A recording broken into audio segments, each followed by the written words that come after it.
The Germans. On the beaches. Did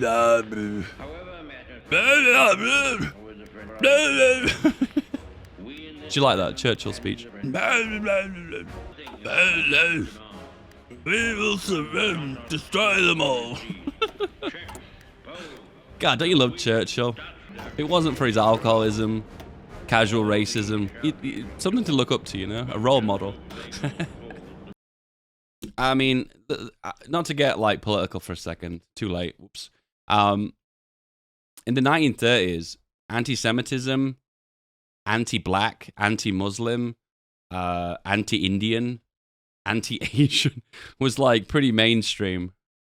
So it's kind of difficult to go back into this era and not see someone who didn't have these beliefs in some way, shape, or form. I'm not saying we shouldn't frown upon them. I'm just saying that we shouldn't really judge these people in the 1930s and 1940s with today's standards.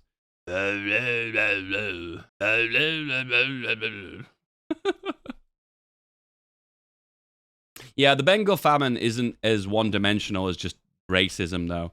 The Bengal famine stems back to directing war supplies towards the war effort.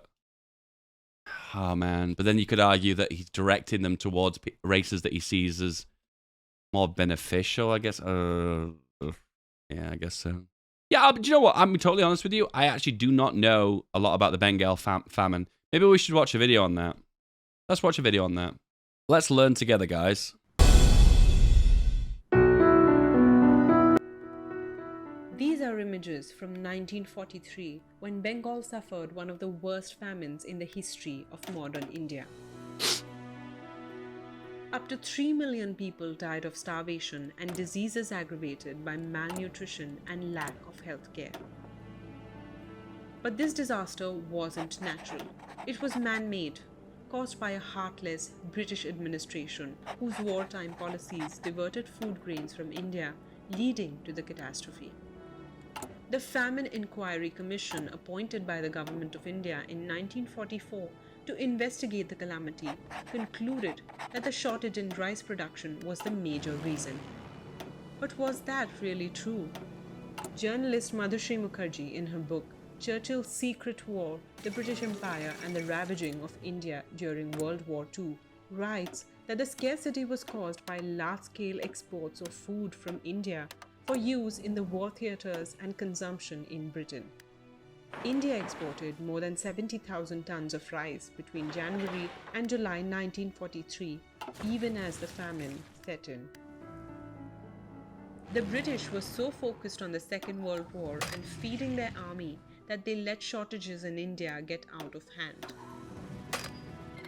Further, wartime inflation, speculative buying, and panic hoarding diverted goods from an open market to the black market. Prices skyrocketed and were beyond the reach of poor people.